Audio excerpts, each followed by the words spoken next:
Hello everyone, welcome back to my channel Special Angels.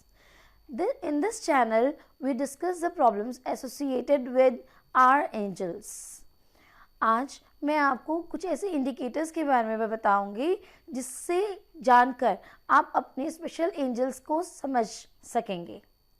हालांकि ये indicators जानने के बाद ये ज़रूरी नहीं है कि आपके बच्चे को श्योर शॉट ऑटिज्म है ही है, लेकिन इससे आपको ये पता चल जाएगा कि आपको फर्दर असेसमेंट करा के आप श्योर हो सकें, फाइनल डिसाइड कर पाए कि हाँ बच्चे को ऑटिज्म है ही।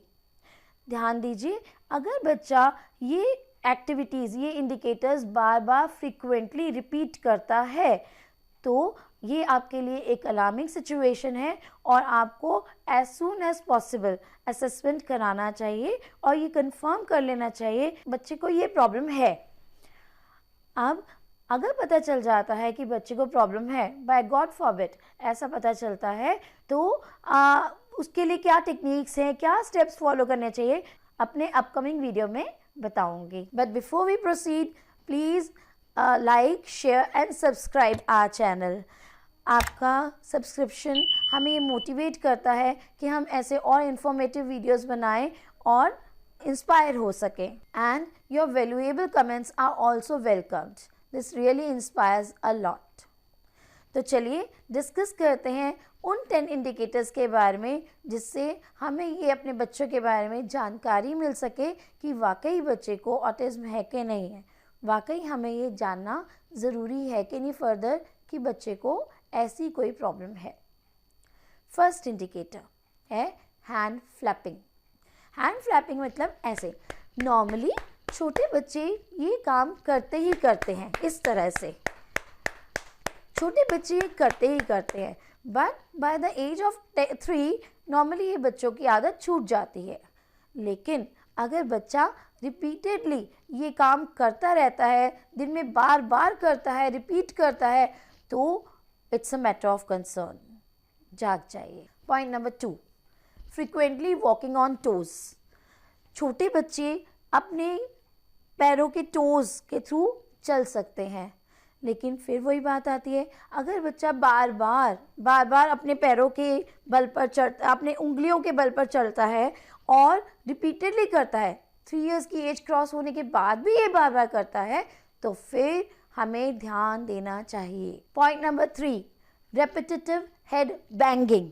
इस तरह से जनरली बच्चे अपना हेड बैंग करते हैं वॉल्स के साथ, विंडोज़ के साथ या कोई और मीडियम से, लेकिन अगर बच्चा इस तरह से हेड बैंग कर रहा है, जानबूझकर बार बार कर रहा है और उससे उसको कोई फिज़िकल हर्ट भी हो सकता है, तो फिर आपको ज़रूर ये नोटिस में लाना चाहिए और असेसमेंट के लिए माइंड मेकअप कर लेना चाहिए। अगर बच्चा बार बार हेड बैंगिंग करता है तो सबसे पहले तो आप ये देखिए कि बच्चे को फिज़िकल हार्म ना हो, उसकी अटेंशन डाइवर्ट करनी पड़ेगी। तो अटेंशन डाइवर्ट करने के लिए या आप उसको कोई फेवरेट टॉय दे दीजिए या आप उसको खाने पीने में बिजी कर दीजिए, कुछ ऐसा कीजिए जिससे उसको कोई भी हार्म ना हो या वो अपना माइंड कहीं और डाइवर्ट कर सके।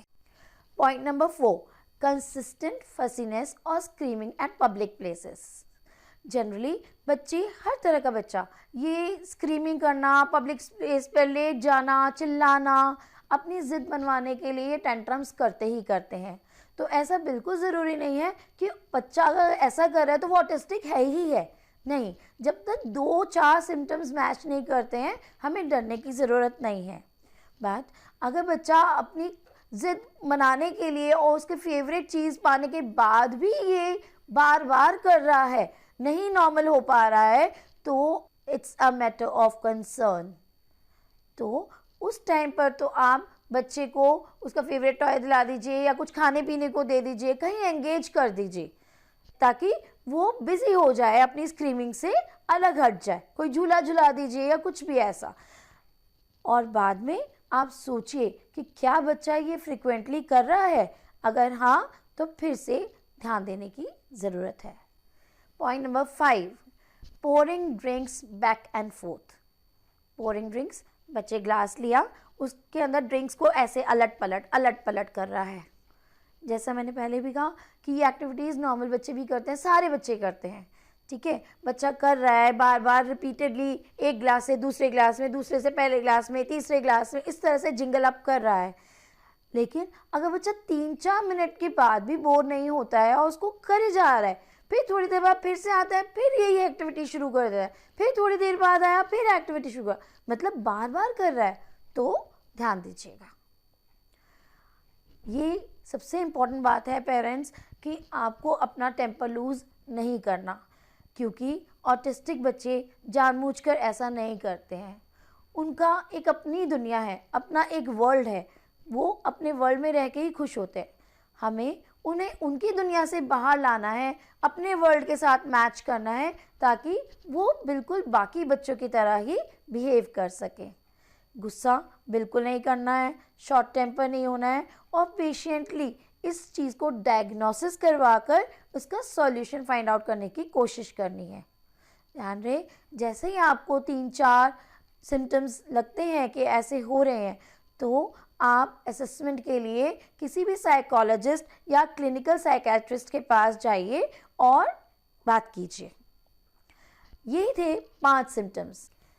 आप हमारे चैनल को सब्सक्राइब कर दीजिएगा और नोटिफिकेशन बेल दबा दीजिएगा, ताकि मैं जब भी वीडियो अपलोड करूं आप तक वो टाइमली पहुंच सके। आज के लिए इतना ही, धन्यवाद।